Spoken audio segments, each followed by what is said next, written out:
Религията е единственото нещо, което едновременно може да скара и да обедини човечеството. Откакто светът съществува, ние сме издигали в култ какво ли не.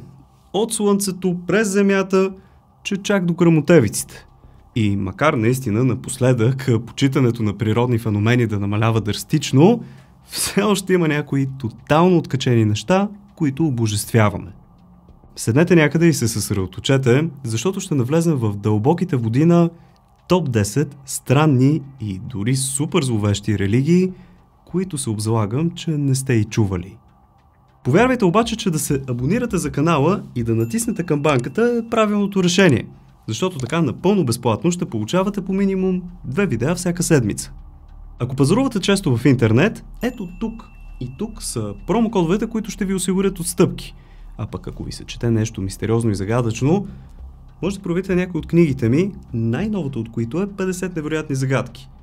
В тях ще научите някои наистина доста интересни неща. Може да си ги закупите от линкчетата долу в описанието. Благодаря ви! Ако желаете, може да ми споделите като коментар каква религия изповядвате или сте по-скоро атеист. Хайде обаче да започваме. Номер 10. Църква на евтаназията. Стартираме с една опасна, че дори човекомразка секта, която обаче всячески се опитва да прокара тотално откачените си възгледи. Това е църквата на евтаназията. Да опазиш природата е все по-актуален въпрос, но тяхната представа как да се случи това е изключително извъртена и вредна. Според членовете на тази църква, нарастването на световното население е страшно зло, което неминуемо ще доведе до унищожението на планетата ни. Затова броят на хората трябва сериозно да се редуцира. Слоганът ти е "Спаси планетата, самоубий се". А ако те е шубе да си отнемеш живота, поне не се възпроизвеждай. Те прокламират масова евтаназия на напълно здрави хора, че дори и деца, както и аборти, самоубийства и сексуални практики, които обаче не водят до бременност. В изискванията им е дори и канибализъм над вече починали хора, за да може да не се замърсява почвата с телата им. През 2003 година те откриват телефонна линия за съвети как човек да се самоубие по-лесно и винаги завършват с лозунга "Ако ще убиваш, започни с себе си, а не с планетата си". Естествено, властите бързо закриват сайта им, както и телефонната линия. Този опасен култ е основан през 1992 година от Крис Корда в Бостън, Масачусетс. Според Корда, тя е била посетена на сън от извънземно, наречено съществото, което й открило истините, прокламирани от сектата. Номер 9. Обществото Етериус.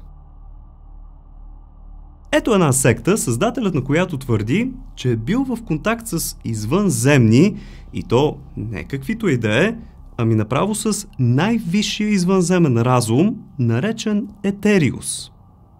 Джордж Кинг, както е името на контактьора, създава и развива религията си през 50-те години на 20 век, като включва в нея части на християнството, будизма и индуизма. Обществото Етериус си поставя за цел разпространението на учението за напреднал извънземен разум, в който хората да вярват вместо в Бог. Според членовете му, духовната енергия е точно като електричеството и може да се съхранява в батерии. Разбира се, не в обикновени, ами в специални духовни батерии. Тези батерии са зареждали с молитви и колкото по-голям заряд имали, толкова по-големи катастрофи и трагедии могли да предотвратят. Номер 8. Агори. Това е един култ, който се е отцепил от мейнстрима още през 14 век, но е запазил средновековните си вярвания и практики до ден днешен. Неговата родина е Индия, но мнозинството от хора там се отнася крайно критично към последователите му. Естествено, за това си има доста сериозни причини и сега ще изброя някои от тях. Ритуалите на агори включват консумация на месо, от човешки трупове.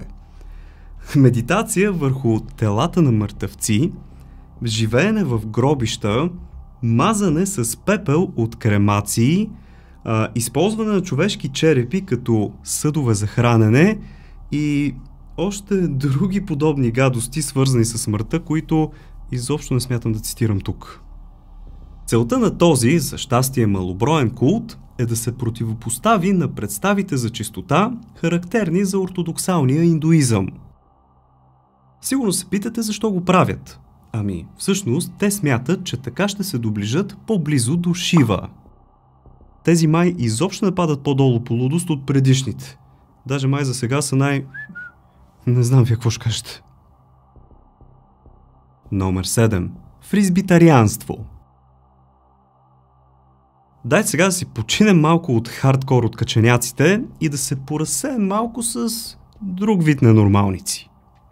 Представям ви фризбитарианството. И да, идва от думата фризби. Тази религия всъщност е пародия на обичайните вярвания за живота след смъртта, както и на преражданията на душата. Началото му е поставено на шега от комика Джордж Карлин, който в един от скечовете си заявява, че след смъртта душата на човека се възнася на покрива на някоя къща и стои там, докато друг жив човек не я свали с прът на земята. Тогава настъпва прераждането и новият и живот. Буквално една шега се превръща в култ и печели хиляди последователи по света. Последователите на това учение са атеисти, подиграващи се на хората, които са убедени в живота след смъртта. Я сега да ви видя. Вие вярвате ли в живота след смъртта и преражданията на душата, или по-скоро като фризбитарианците се подигравате на подобни твърдения? Пишете ми един бърз коментар да видим. Номер 6. Религията Пана Уейв. Електромагнитните вълни от уридите около нас са смятани за вредни от много хора на планетата, но някои направо прекаляват в страховете си. Такава е японката Юко Чино, чиято параноя намира последователи и те си образуват смахнат култ, наречен Пана Уейв, в средата на 80-те години на 20 век. Те обвиняват електромагнитните вълни за глобалното затопляне, както и за изчезването на видове. Не си мислете обаче, че членовете му използват предпазни средства, като шапки от фолио, например. Нищо подобно. Последователите гледали сериозно на проблема и предприели по-иновативни, макар и не по-малко съмнителни от фолиото, мерки. Носили само бели дрехи, съчетани с бели маски и били в постоянно движение, използвайки микробуси. Целта на белите бушчета била да обикалят с тях, за да търсят безопасни места. Последователите на тази секта изчислили, незнайно как, че краят на света ще настъпи на 15 май 2003 година.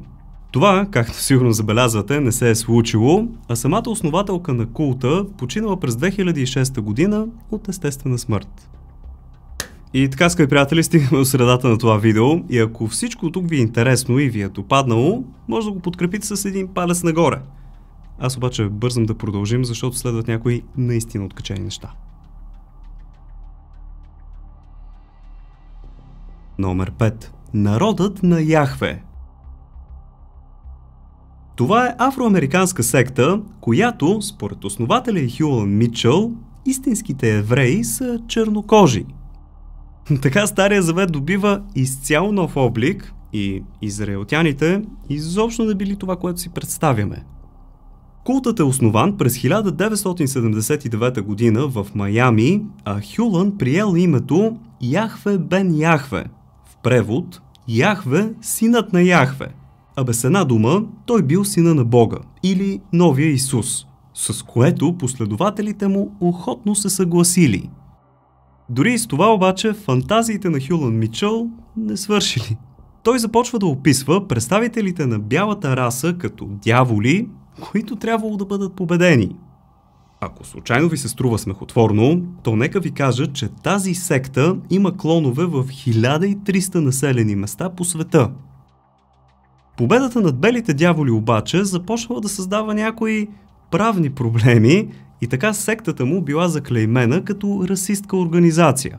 Самият Мичъл умира през 2007 година, но църквата му продължава да съществува до ден днешен. Номер 4. Църквата на всички светове. Църквата на всички светове е религия, основана през 1962 година от Оберон Зел Рейвенхърт и съпругата му. Начало на сектата слагат група приятели, почитатели на научно-фантастичния роман «Странник в странна страна» от Робърт Хайнлайн, който описал въпросния култ за целите на сюжета на книгата си. В реалния живот обаче групата харесала идеята и с течение на времето набирала все повече последователи. Така се стигнало и до основаването на самия култ. Той включва преклонение пред Гея, богинята майка Земя от гръцката митология. Последователите на сектата вярват също в феи и всякакви други митични създания. Следвайки традицията да ползва художествена литература за своите религиозни виждания, Оберон основал Сивото училище за магиосничество, вдъхновено от Хогвартс в книгите за Хари Потър. Ето ви една бърза анкета. Книги или филми предпочитате за свободното си време? Дръснете ми набързо един коментар. Номер 3. Ноаубианизъм. Ако си мислите, че досега имаше несвързани и ненормални неща, пригответе се за кулминация на идиотизма. Според последователите на ноаубианизма, жените са съществували с години сами и благодарение на генетичен експеримент върху себе си, създали мъжете. Чакайте, и това не е всичко. Последователи на религията са бивши чернокожи мюсюлмани, които очевидно не знаели какъв път да поемат. Според тях при последващ експеримент, чернокожите са създали белите, за да им служат като роби. Но нещата някъде са объркали. Очевидно. През 1993 си построяват нещо като църква в египетски стил, а през 2004 създателят на църквата, Дуайт Йорк, е осъден на 135 години затвор за трафик на малолетни момичета, пране на пари, рекет и какво ли още не. Въпреки това, неговите последователи го подкрепят неимоверно и вярват, че белите имат някакъв заговор срещу него. То бива да си прост, ама чак пак толкова. Номер 2. Реализъм. Така, тук думата реализъм е страшно пресилена и сега ще разберете защо. Запознайте се с френския журналист Клод Ворилхон. Не знам дали правилно го изговарям, но така или иначе е по-познат като Реел. Той твърди, че отвлечен от извънземни и отведен на планетата Елохим, където някакво същество с името Яхве го запознал с различни религиозни лидери, като Исус, Буда и други. Извънземните му разказали, че човечеството е започнато като ДНК експеримент преди около 25 000 години и през цялото това време плътно следят развитието ни. Когато се връща обратно на Земята, Реел основава движението Реализъм, което някак си бързо трупа последователи и се откроява като отделна религия, боготворяща извънземните ни създатели. Той прокламира, че през 2025 година те ще направят контакт с нас в Йерусалим. Ще видим след 3 години. Направо нямам търпение. Номер 1. Храмът на истинската светлина. Това е една религиозна организация, която възникнала в края на 70-те години в Ню Йорк и включва в себе си всички сладки елементи от повечето религии. С една дума, ако в една религия нещо е забранено, докато в друга не е, познайте кое предпочитат. Те обаче си имат и едно основно правило. Всички природни наркотични вещества, които се съдържат, да кажем, в канабиса, листата на коката или пък магическите гъбки, са истинската плът на Христос. Религията им е базирана на дрогирането и състоянието, в което изпадат под въздействието на упойващите съставки. Те твърдят, че природата им дава не на празно, канабиса например, и затова той задължително трябва да се употребява. По тази логика обаче природата също ни дава и рицина. Не виждам да се трепят да го ядат. Малко двоен стандарт тук, ама карай. Сега искам честно да ми отговорите. Коя религия от всички изброени до момента бихте последвали, ако нали трябваше да избирате задължително? Пишете ми долу в коментарите да се посмеем малко. Хаштаг бонус Сциентология или Scientology. Създателят на сциентологията, Лафайет Роналд Хъбърд, не изкарва много пари от научно-фантастичните си романи и наблюдавайки сектите в САЩ и особено благоденствието на техните лидери, решил да си създаде свой култ. Той дори го обявил публично на конференция на автори на научна фантастика през 1949 година, като заявил, и тук цитирам: "Да пишеш за едно пени на дума е смешно. Ако човек наистина иска да натрупа милиони, най-добрият начин е да създаде своя собствена религия." През 1952 година Хъбърд смесил наука с съмнителни духовни вярвания и обявил, че довършва делото на Буда на Запад. Най-общо казано, религията му се състои в това, че всички хора са всъщност тетани или тетани, не знам къде е ударението, но те представлявали безсмъртни извънземни души на около 300 милиона години, които никога не умирали, естествено, ами само се прераждали от тяло в тяло. При преражданията човек натрупва лоши преживявания, които нарекал енграми, като за пречистването им организирал струващи $10,000 прослушвания. Който пък успел да се издигне на духовно ниво, чрез много такива скъпоструващи пречиствания, ставал направо богоподобен.